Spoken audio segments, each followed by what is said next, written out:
Well, hello. My name is Emil Dansker, another former Marine, but I'm the interviewer for the Veterans History Project.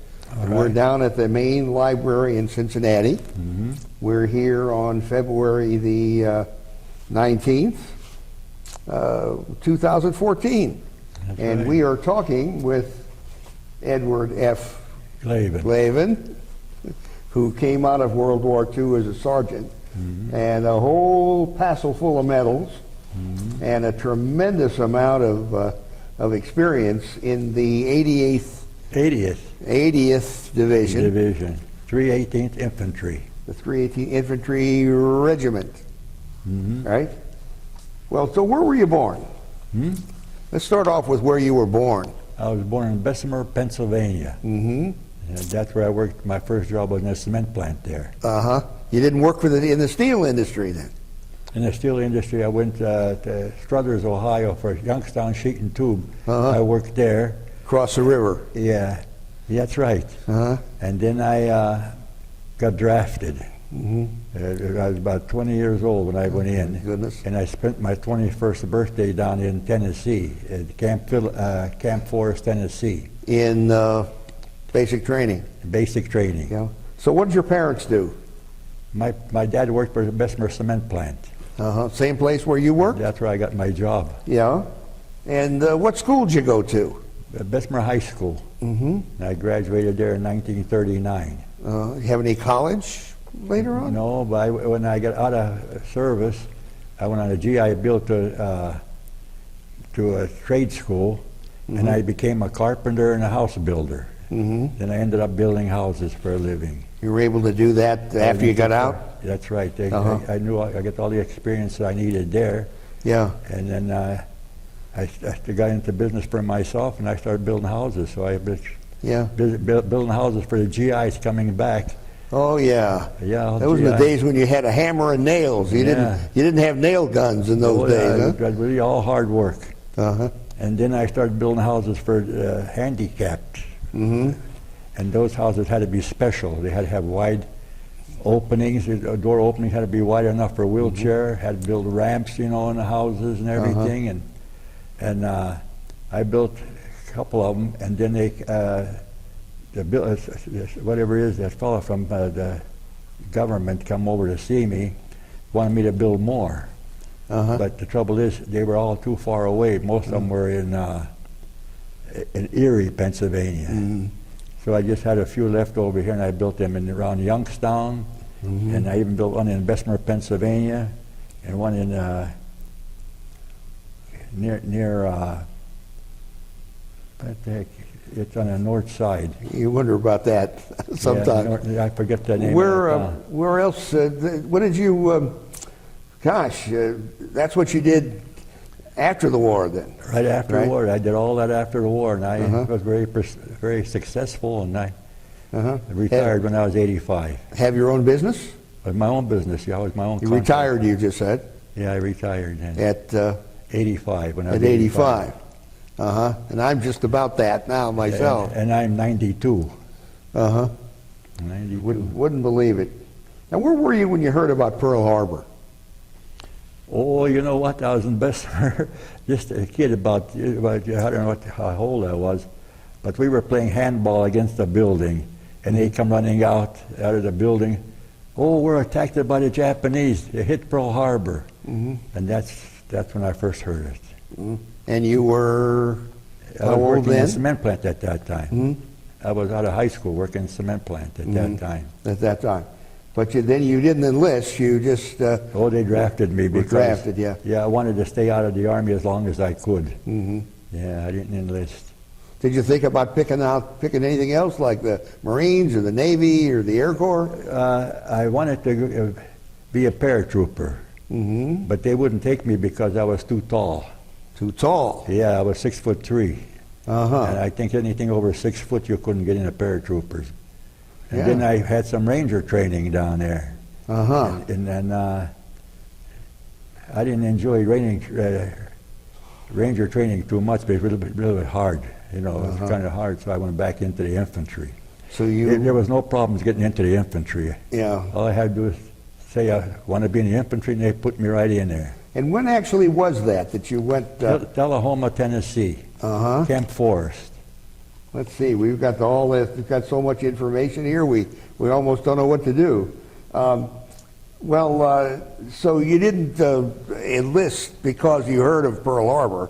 You just were going to be drafted anyway? Yeah, I was going to be drafted anyway. Yeah. I was already, signed up for the draft. And you trained in Tennessee? I trained in Tennessee, Tullahoma, Tennessee for almost a year. And even though we've got a lot of notes here, but how do you say what you did during the war? What did I say? How do you say that? How do you report that? Tell me about what you did during the war. Well, during the war, what I did, the first time I'll tell you, I didn't get no action until we ended on the Queen Mary. We went at the Queen Mary into Scotland. And there was George Patton, General Patton. And the first thing he said to us, and he was looking right at me because I was one of the first ones off the plank, and he says, you should be proud you're here serving your country, because those other 4Fs back home, all they can do is tell their grandchildren how they shoveled manure. That's what he said. That's the word he used? That's what he used, the same thing, word for word almost. Where was it you landed then? In Scotland. On the Mary? On the Mary? Yeah, on the Queen Mary. And then we went on one of them trains into Knutsford, England. While we were there, there's a they used to call them blockbusters. Germans used to shoot them blockbusters into there. The one landed there before we got there. After that, we had no German, we didn't have to worry about the Germans attacking us anymore, I guess, because it wasn't long after that they had started their invasion in France, the beachhead. The D-Day. The beachhead, yeah. Did you make the invasion at D-Day? I got there when they were started, June the 6th, I think, was D-Day. And I got there in August, about 6 weeks later. And first thing we did, we assembled. They already had 6 miles of beach captured already. So when we got off the boats, we just we got into those, what they call Red Ball Express, them trucks, Oh, yes. Yeah, and they took us up to the front lines, and we dug in. Dug in up there. And I had one friend, when we were digging in, I was lucky. I got a foxhole done soon, But one fella couldn't dig a foxhole. Every place he dug, he hit rock. So he was scared. So I told him, we'll make mine wider, and he sat in with me. Then the German tanks were coming. And at that time, we had to fight them with bazookas. And we were told, keep your heads down, because, the Germans be running over you or something. And one kid from Indiana, Pennsylvania, he had to put his head up and got shot right there. First casualty. That's when I got frightened. Yeah. Then after that, I don't know what happened, but I guess after we knocked a few tanks out, the Germans retreated for a while. They left. Then we went into Silly Ligalam, and as we moved up, can I answer tell you other questions there? Well, you went to, we were in Argenton Falaise, the Falaise Gap. Oh, that was a bad one. That was a bad one. Where the Germans came through. The German 7th Army was cornered. They were already cornered. The Falaise Gap was about a mile wide. And the British and the Canadians were north, and we were from the south, trying to close the gap to capture the German 7th Army, But then they put all their forces into that 1 mile stretch, so they escaped. Some of them got away, but most of the 7th Army was captured because we closed the gap. But that was a little town of Argentan was around there. We took that town. That was one of Patton's main thrusts, wasn't it? Yes. To close the gap. Oh, that's what he was after. Oh, yes. Yeah. And then he always told us, now that you got the Germans on the run, keep them on the run. We was always waiting. We'd take a town, oh boy, we'll get a break. But he always had a secondary object, secondary, what do you call it? Objective? Objective, yeah. Secondary objective, and a third objective, and a fourth. We always took one town. You didn't stop for a rest. You want to take another town while the Germans are running. And he says, keep them running. It was Patton's idea. Patton was doing that. Yes, Yeah. that's what we were doing. And you saw him, I believe you had said. Yeah, and I caught him. We took a little town, Bichet, but you know how soldiers are. They called it Bitch, that town. And we were surrounded by Germans. Then they were up in the mountains. We were in a little valley. We had a retreat that night. But then during the day, I had my machine gun set up behind a wall. But there was a big hole opening, and I had a good view of the hillside. In fact, I mowed down a few Germans before he even came there with the 50 caliber machine gun. And he came in with the Jeep, and his shoes were, you know, and he come right up to me with my machine gun, and I had my machine gun in the back, you know, behind the wall, and he told me, as soon as he saw me, he said, "What are you doing there, soldier?" I told him what I just got done doing, you know, and I said, if I see any more Germans, I can mow them down. Again, they were backing off. And he says, you know what, you do better if you put your machine gun in the front of that wall. So I had to move it. Then he left. And I don't know how he took a gamble going to the front lines. In a town like that, we were surrounded by Germans, you know. And then that night, we had a retreat because Germans really come in strong. While we were retreating, they had 25 paces. You know how that is? You got to go 25 paces apart. A guy walks 25 paces, and you walk. They follow him out. And we were on a little hillside, and a big shell came between me and the guy in front of me. Real big one. It went swoosh. And boy, I could feel the heat of that son of a gun. And then down below it exploded. Just think if it would have carried us. It would hit us, but it carried us. Was that an 88? The 88 for the Screaming Mimi. This was a larger one. This one didn't scream. The 88 was, they told us, when the 88 stops screaming, then you know they're going to land. You have to be careful. As long as they're screaming, you know they're going over your head. But that there, one, I don't know what kind it was, but it must have a big shell because it didn't scream, but it went swoosh between us like that. Right in between. And the guy in front of me got so scared and worried about it, he committed suicide the next day. So? Yeah, because I guess it frightened him so bad. It must have been closer to him. Maybe could have even maybe bumped him a little bit for all I know, you know. Did you run into much of that since you saw so much action? Your unit. Yeah, we saw a lot of action. So much of that shell shock, what they called shell shock in World War I. That's what he had, yeah. Yeah. Yeah. Look at that. And then after that, well, we took out a whole bunch of towns. We did mostly mopping up. Chalon-sur-Marne, you're on the Marne, crossed the Meuse, got the Gramercy and Saint-Mihiel.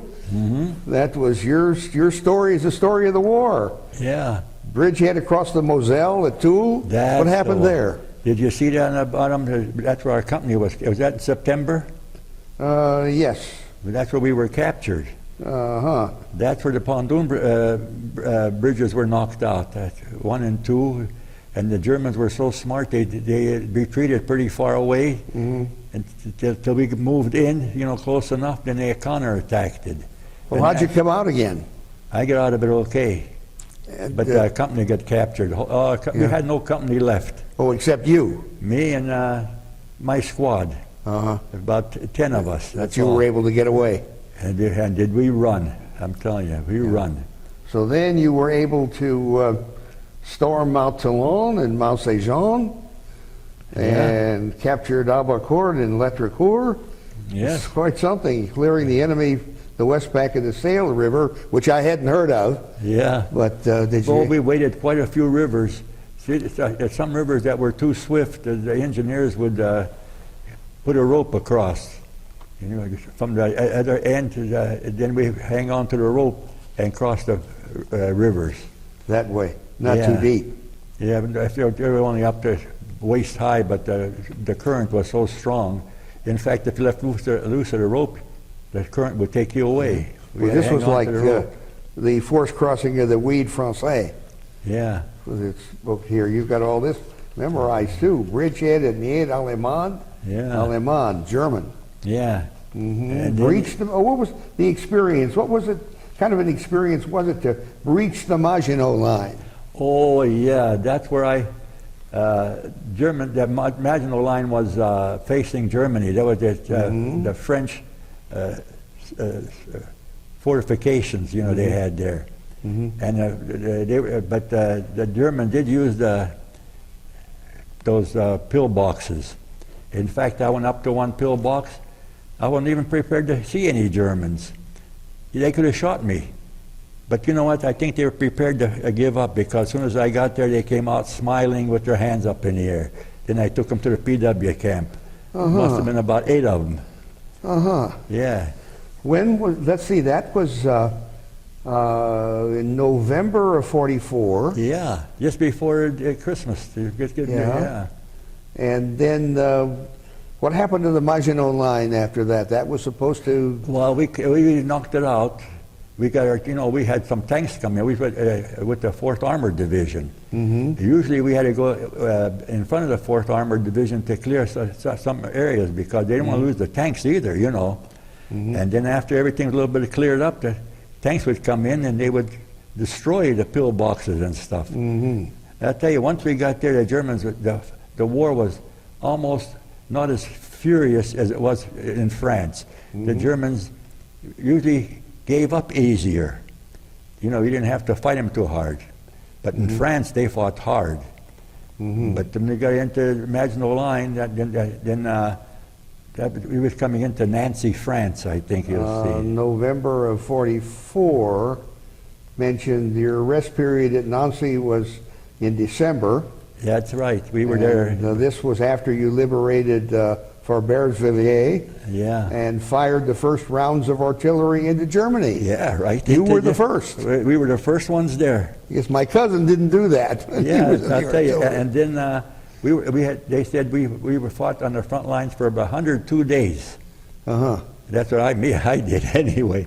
And they said we're going to stay in Nancy, France, for 2 or 3 weeks till we get ourselves, our equipment, get more replacements, and get full strength again. And that's when the Battle of the Bulge started. We were there for about a week, a little over a week, and 4 o'clock in the morning, Patton says, "Load up, we're leaving for Luxembourg." We went to Luxembourg, and that's where we were knocked some trees down because the German tanks were coming down the road, and they couldn't cross the trees. You had some kind of explosive we put on the side of the tree and blew it up, and the tree would land over on the road. That's what I was doing. Yeah. Were you fighting German Tigers? Tiger tanks? What's that? Or did you even know what tanks you were fighting? No, Except they were German. I knew they were just Germans, because they gave us a warning. They said, "Be careful. Even if the Germans have some of our jeeps they're driving in, and there could be spies. And some of speak fluent English, so you make sure you know who you talk to." So we had to be real careful then. Did you run into any of that? You know the movie Battle of the Bulge, where they talked about changing the road signs? Yeah, they did that too. And they took the road, and they took the signs of the cities off too. You didn't know what town you were in. And they took the road signs off too, so we wouldn't get going the wrong way. Yeah. Now, how did you deal with that? Well, but the way we did it, we had those small planes come over, and they would tell us. They would, fly over, and then they let us know where the roads were, where the Germans were headed for, and stuff like that. Little planes were up there. You know that movie Battle of the Bulge, where they were trying to capture the fuel dump? Yeah, we did. Yeah. We got the fuel dump. And before the Germans got there. Yeah, and we were out of gas. Just in time. You were? Yeah. And they filled up the tanks with that fuel, but they said the gasoline wasn't that good as ours, but the tanks ran anyway. So that was a lifesaver for us. Mm-hmm. And then once later on, we captured another fuel dump. Uh-huh. And then we used their gasoline for a while. Uh-huh. And then we went into Bastogne to liberate that. Oh, yeah. Tell me about that. Yeah, well, when we went into Bastogne, our company, 318th Regiment, we got split up. I was on the right side, on the east side of Bastogne, and the rest were on the south and west going around. Mm-hmm. And somehow the Germans didn't concentrate in our area that much. We were kind of lucky. But 318th got wiped out again. Mm-hmm. On the other side. The Germans had all their forces on there. Mm-hmm. And then like I said, we were getting close to German soil and everything. We were getting, a lot of them were giving up. We captured quite a few. Of the Germans? Germans, yeah. And we had them line up, and we'd question them and everything, you know, and see where they were located. A lot of them talked, and a lot of them didn't. Mm-hmm. So then, after the Battle of Bulge, I was on a patrol. This was New Year's Eve. The Bulge was over. The Germans were already pushed back. They were rushing to set up the defenses in their own country now. Mm-hmm. Across the Siegfried line. Yeah, up the Siegfried line. Mm-hmm. And I was on patrol, and I captured 2 German soldiers, and they told me that someone spoke up pretty good English. I understood him pretty good. And he says, if I can get them to America, they'll tell me more stories, you know, where they were at. And believe it or not, exactly what he told me, where the tanks were there. They said they're retreating now. I went into that little town of Wiltz. They were and they were loading up those tanks so fast. You ought to see how they were loading up. Here, they took off for the Siegfried line. So we loaded up our trucks and drove all into Germany and into Bitburg. That's part of the Siegfried line. And boy, that Bitburg, that town was really smashed. I mean, it was broken up. It bombed so much and everything. And that little town of Wiltz, this had nothing to do with the war. Oh. But there was a liquor store. Liquor store on the edge of town. The town was burning. But believe it or not, this building had an electric light bulb in it. We walked into there and I saw corn liquor. I took one with me back to the company and I told them, I said, Germans are retreating. There's a liquor store on the edge of town. And the guy got a Jeep, came down, loaded up the Jeep, brought the liquor back, and the whole company got drunk. That's when I got in trouble. I was going to ask you about that, but you told me. I got in trouble. The captain, that same captain again? He told me if this wasn't in the States, you did something like that. He said, since it's a war, we won't do nothing to you, but otherwise you'd be in a brig. Yeah. But it wasn't my fault. I just told them where the liquor was, you know. Yeah. But they blamed me for it. And I told them, I went up to the CP, and I said, the Germans are leaving. I said, you can see how they're loading up their tanks. There's, you know, only 2 of them came to see me, and those are the ones that gave up. And I brought them into camp. Were they loading up on trucks? On flatbed trucks? Their tanks and trucks carriers? and everything. Oh, you should see the equipment they had there. And the next day, all gone. We moved right into that town, and we drove right down into the Siegfried line. And that's where they set up. That's where they set up. The dragon's teeth you saw, eh? Yeah. There. Well, then, wow, you're getting on here. You're getting to well, now we're in, well, let's see, forced surrender of Ertsbakken, the garrison. Yeah. Relief by the 69th. Yeah, we were, yeah. Because, you know what, there wasn't too many men left already. We were kind of low on help, you know. We had to get new replacements in. Yeah. And then not only that, once, during we were in France, I remember, we were so far ahead, our supply lines were cut. We had to find our own food and stuff. And had to be real careful. Yeah. that we don't use up our weapons, ammunition too much. You know? Yes. So, but the Red Ball Express? was Yeah, coming that's up the one there? that moves up Those were a lot forward. of black drivers, weren't there, in All the Red black. Ball? Oh, uh-huh. And we were strafed by them too already. We were loaded a truck, moving forward. The German planes come over and strafed us. And when the black driver jumped out of the truck and let the truck go, and the truck he went into a ditch. Huh? And a couple of guys got hurt, but I didn't. I was okay. Yeah. Yeah. He was. And I even talked to the guy, and he said, well, he said, I had no time to put the brakes on. I said, you could have took the brakes on, then jumped out. You know, but he said, the planes don't stop strafing you. But that was at one time. Yeah, I remember that real good. Well, we're kind of up here, my goodness, we've got the 65th Division, we've got 8th of 3rd and 7th of May, directed to cease offensive operations. Yeah. General Eisenhower's orders that unconditional surrender. When I was in the front lines there, believe it or not, he sent me a telegram.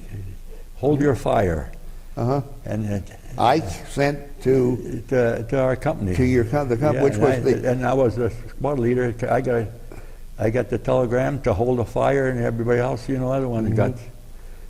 And then I see on the 8th of May that you accepted the surrender of at 1945, which would be, what time? I should remember what 1945 is. Yeah, but it was a real nice day. 9 o'clock, I think. Beautiful day, yeah, 9 o'clock, I remember that. We had the whole German, see, the 7th Army was rebuilt again by the Germans. The whole 7th Army gave up right in front of us. And going down the highway there, you know, and we were, all we had to do was stay on the side and with their guns on them and keep moving back. I see the 8th Army, the 8th German Army. Yeah, that's right, the 8th German Army. Too. Yeah. This is, well, let's see, what did you do then when the fighting was over? Was over? Yeah, well, What'd you do then? I'll tell you what I did. I went to see the Russians.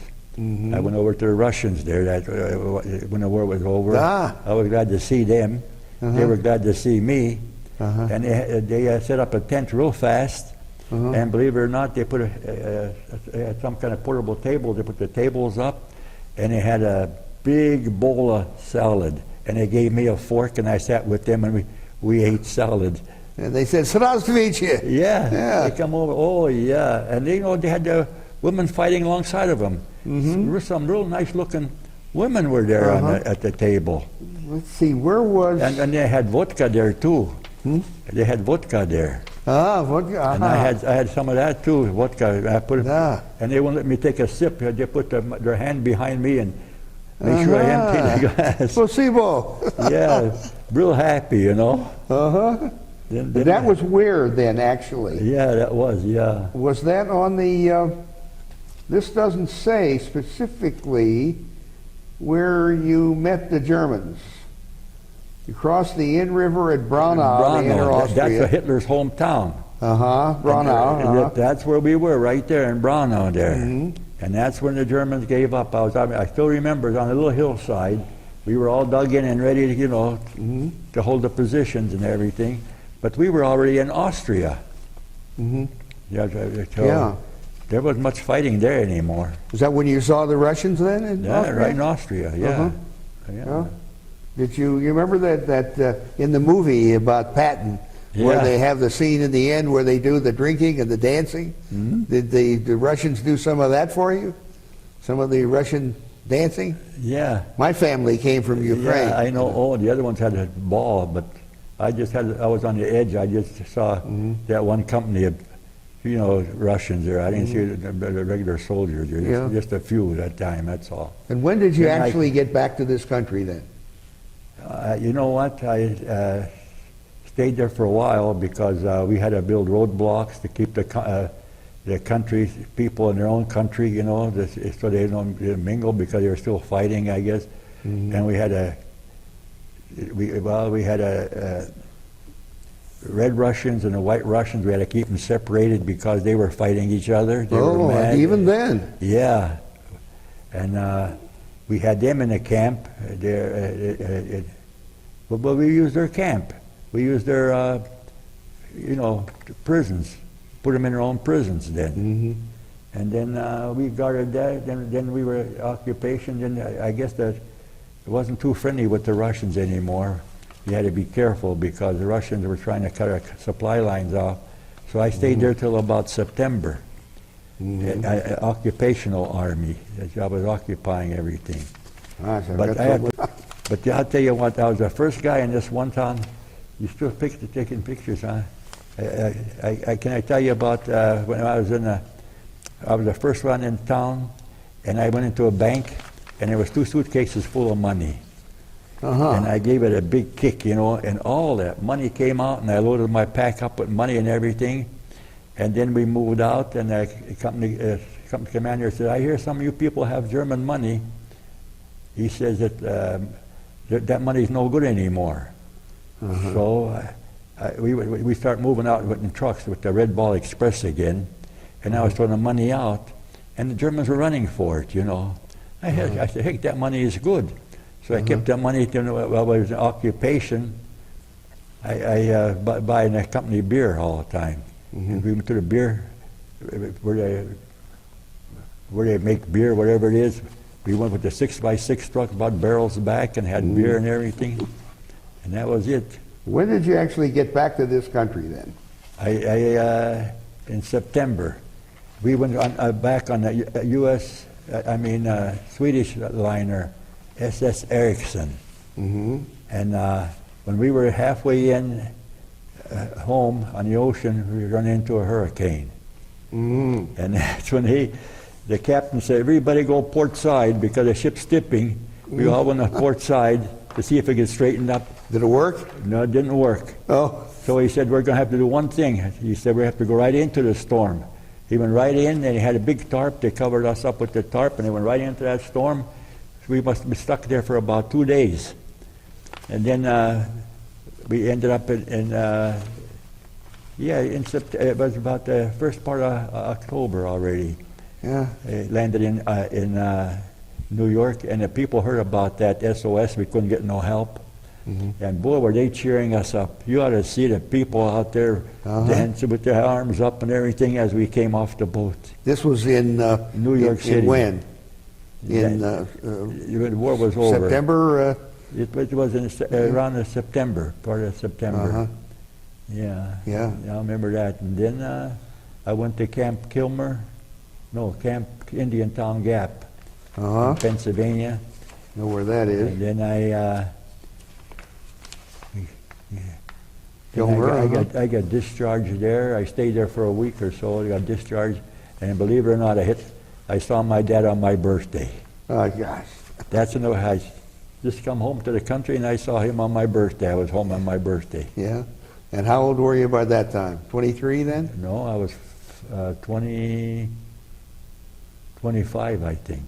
I was born in 21. I was 45, 24 years old. 24 years old, And then you went into your carpentry work. Yeah, I went into trade school. Trade, Under the GI Bill. I was going to go to Youngstown State. In fact, when I was in trade school, one of the instructors said, "What are you doing here? Why don't you go to Youngstown State and get a degree in something?" He said. But I told him I like carpenter work. So I stayed there, and I learned designing homes. I used to draw blueprints, had an office set up, and I had a big shop in my basement. When I was building houses, I did a lot of cutting it. Some roofs had curves. I had to cut the curves on the rafters and all that stuff. And did all that work, and then we were very successful. So did you actually retire from your work, or you just kept right on going? I didn't retire, but I retired, but I helped my son and my family each get a house. So I got their houses for them. They kept on going. Yeah.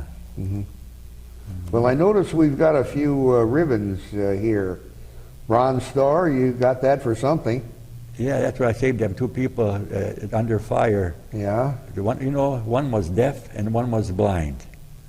And when I come up there, they were both crying. And one says to me, he says, I can see him, but he won't answer. And the other one says, I can see him, but I can't hear him. That's what they told me. So I brought both of them back to the aid station. Yeah. And the machine gun fire and everything else on there.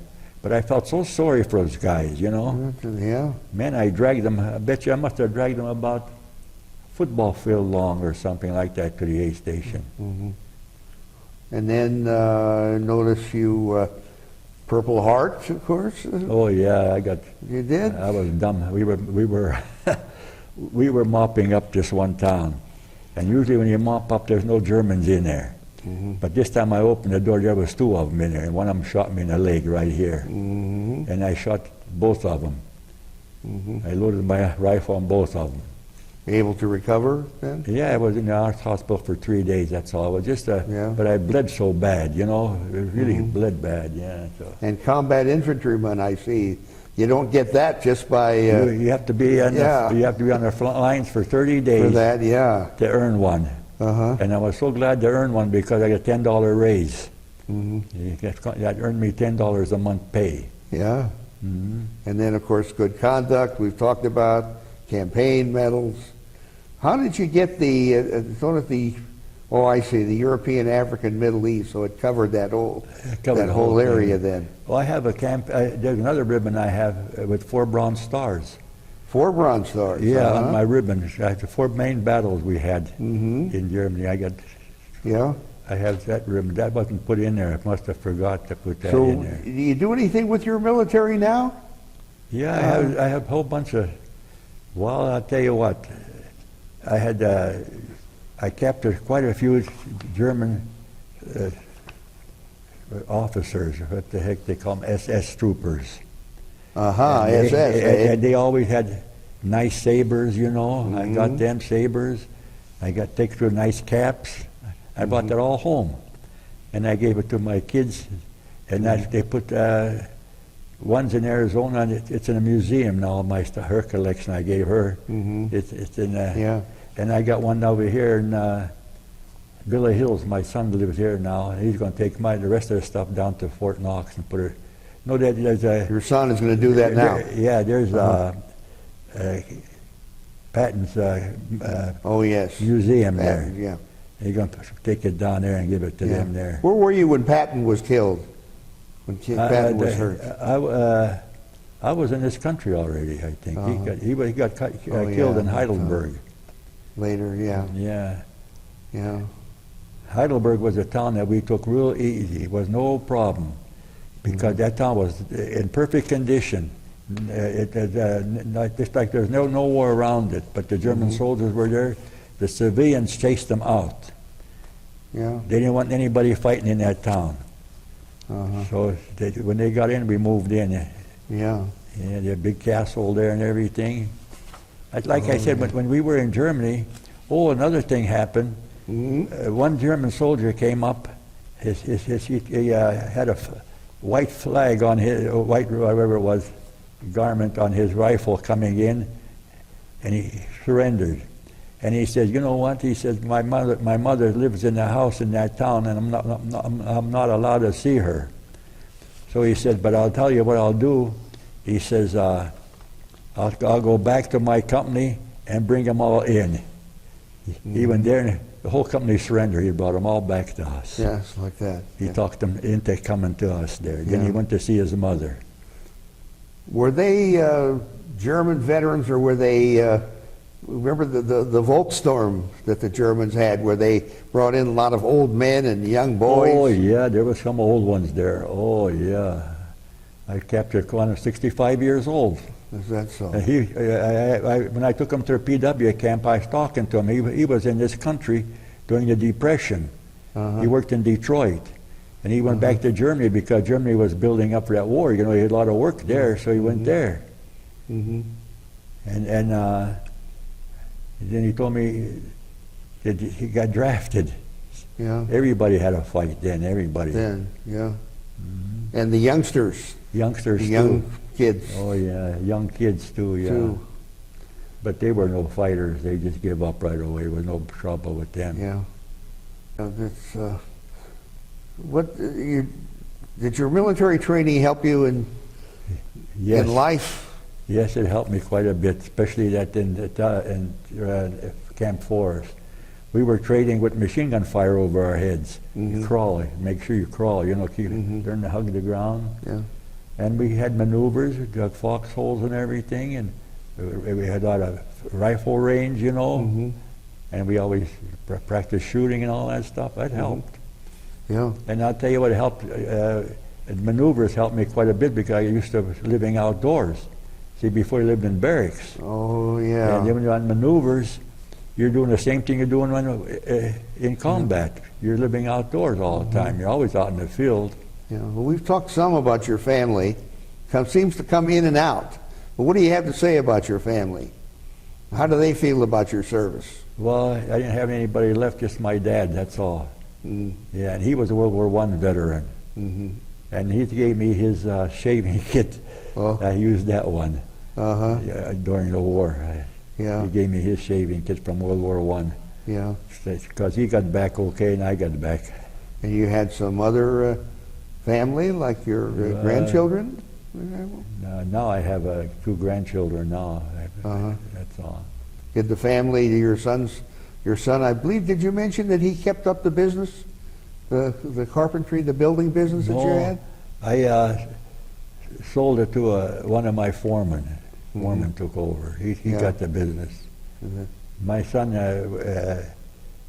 works for the government. He's in Germany. He's now in Germany. What's he doing? He works for NATO. Your son? U.S. government for NATO. Is he military? Yeah, not military, just a civilian. And my other son lives over here in Kentucky. He's a surgeon. A surgeon? Yeah. And my daughter's in Arizona. And what did she do? She's in real estate and she's in computers and stuff like that. So you had 3 kids? 3 kids. Then? And they seem to have done pretty well. Yeah, they're doing all good. Excellent. They're all doing pretty well too. Yeah. And what do you do with yourself now? Well, I'm staying over here now. My wife just died in October. And then, then I came down to live with my son for a while. Then I went into this here Atria, senior citizens place. That's where I'm staying now. There's a bunch of veterans down there too. Yeah, I'll bet. Yeah. I bet so. Yeah, older than me. There's some older than I am. Is that possible? Yeah, older than I am. And here I am, almost 84. Yeah. Feel like a kid Yeah. here And I'm 92. In Yes. October I'll be 93. in October. And there's one veteran there who's been there for 8 years. And I was telling, man, 8 years from now I'll be 100. Yeah, and you'll do it. Yeah. I just read a book called The Last of the Doughboys. Yeah. It was written about the last 8 or 10 who were left. There are nobody left now. Yeah. But he did interview Frank Buckles, who was the eldest, who was 106, I think. And he had a lot of experiences after the war. So, my goodness, we've covered so much ground, and there's so much ground here. What else would you like to say? Well. What do you want to leave for history at the Library of Congress? Yeah. Well, I'm just happy that I come back. That's it. Nothing else. Yeah. Yeah. I did pretty well, I think. I only missed 3 days of combat while I was in Europe. And I was all the way from France all the way into Austria. Yeah. So I did pretty good that way. I was lucky. Yeah. Right. Yeah, all those shells. Oh yeah, I even had, there was a foxhole I was in that just before we got captured, I was sitting in a foxhole on the edge. The Germans had a booby trap there. I must have pulled a wire and it exploded, but believe it or not, I was full of dirt. Nothing happened to me. Didn't even get wounded that time. Yeah.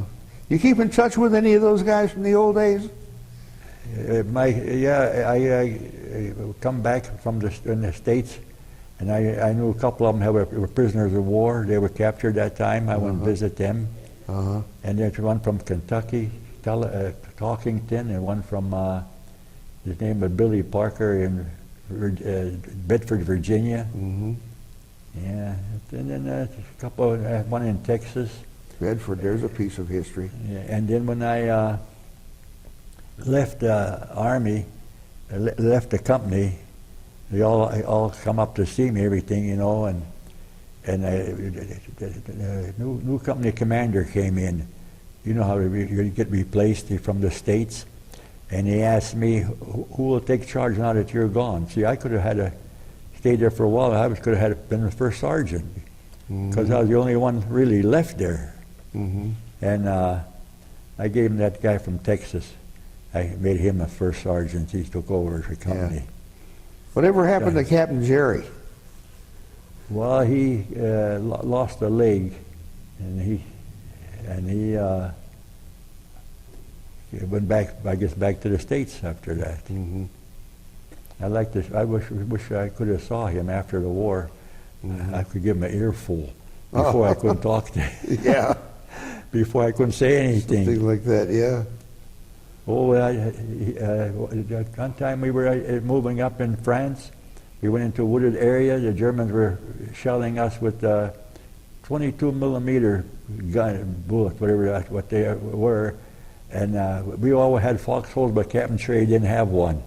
And he comes to me, he says, Glavan, he says, get out of your foxhole, I have to jump in there. I said, I'm not moving out of my foxhole. I said, there's too many bullets around here. So I said, if you want to, jump on top of me. I put him on top of me. I figure if anybody gets hit, he gets hit first. And he didn't at that time. Yeah, and he did. He jumped on top of me. Yeah. And he stayed there for a while. Oh, my. Well, we could... he was no friend of mine, because from the first day when he talked to me, you know how I wasn't used to that kind of talk. Yeah. Yeah. Yeah, that's... you got a whole movie here. You Right could be there. Audie Murphy. You got pretty good detail there. See, I get all fixed up for you. Yeah, all kinds of stuff here. That's amazing. It's quite a story. What do you want to add? What do you want to say to end this? Well, We're not going to end it, I mean, but... I'm just saying I'm proud of what I did. It's all, you know, everything worked out fine for me. And I wouldn't trade that experience for nothing else. It was something. And I was young. I wasn't frightened too much in the war. I never lost I always paid attention to what I was doing, you know. Yeah, so I could have been a good company commander, even better than Patton. Yeah. Well, I guess we could certainly thank you for your service. Yeah. Eh? Yeah, I did all right. I'm just glad I got out of it. Yeah. Would you do it again? Huh? Would you do it again? Well, I don't think I want to go into that again, because I had a lot of close shaves, and I got messed up quite a bit, you know, and Would you recommend anybody else? How do you feel about the Army today? You know what? I think, to my personal opinion, I think some of these wars that we're having aren't necessary. I don't think we should send anybody overseas. Look what's happening. They're losing their lives and the wars aren't settled, are they? Yeah. So I wouldn't recommend anybody to go in the service. Yeah. Because I don't think that the wars are worth fighting for now. I don't think it's necessary. I just like my son, the one that's in Germany now, he was going to Youngstown State, and he had ready to be drafted into the Korean War. And I told him to go to ROTC. And he could join the ROTC. I said, at least when you get out of there, you'll become an officer. Maybe you can work in ordnance or something in the back. You know, you don't have to fight in the front line. And the war was over before he graduated. Yeah. So he didn't have to go to Vietnam. But he got a job with the government. Yeah. At least he got a good deal that way. With NATO, you say? Yeah. Well, that's quite a story. We could write 3 books out of here. Yeah, good to talk to Marines. See there? You don't see too many soldiers, too many old ones around. Oh, yeah. I don't think there's anybody from my original company left, I'll tell you that. Yeah. Well, I was kind of young then, and I'm 92, that's 70 years ago. Well, I'm still in touch with a couple of my old Marine buddies. Yeah. I like to say, you know, that I've still got my Marine pride, but I have to be aware of my limitations. Yeah, yeah. But my one aunt, my Aunt Mildred, who walked out of Russia when she was 6 years old, always says, we just keep it going. Yeah. And that's what we do, I guess. Oh, yeah.